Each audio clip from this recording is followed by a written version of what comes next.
Komið sæl, ég heiti Hrönn Ríkharðsdóttir, ég 56 ára gömul, gift Þórði Elíassyni og við 3 börn. Ég kennaramenntuð, hef unnið í öllum skólum á Akranesi og núna skólastjóri í Grundaskóla. Ég hef verið bæjarfulltrúi frá árinu 2006 og setið í minnihluta. Núna síðasta árið hef ég setið í bæjarráði. Það eru mörg áhugaverð mál sem bíða nýrra bæjarstjórnar. Ég vil nefna fyrst fjölskylduna og velferð almennt í bæjarfélaginu og kannski byrja á skólunum. Skólarnir hafa sætt miklum og grimmilegum niðurskurði á síðustu árum sem verður einfaldlega að skila tilbaka. Þeir eru komnir að sársaukamörkum, við getum sagt svo, sem mun innan tíðar hafa veruleg áhrif á gæði skólastarfsins og það megum við ekki láta henda okkur. Það hefur skipt máli að foreldrar geta keypt heitan mat fyrir börnin sín en þeir verða líka að hafa efni á að borga fyrir hann.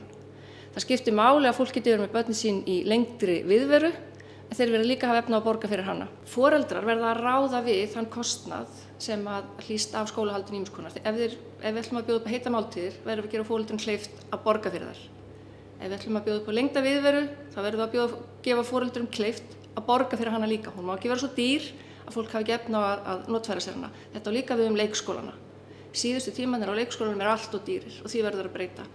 Íþrótt- og tómstundastarf, auðvitað skipta tómstundaávísanirnar máli en þær bara duga ekki fyrir alla. Það er fólk á Akranesi sem hefur ekki efni á því að leyfa börnunum sínum að stunda heilbrigt og eðlilegt tómstunda- og forvarnastarf.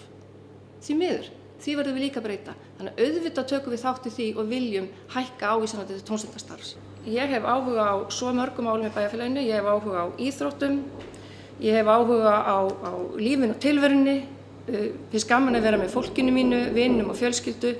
Ég hef áhuga á heilbrigðu líferni, handavinnu og matargerð. En fyrst og fremst ég Akranesingur og langar til að vinna fyrir ykkur sem búið á Akranesi.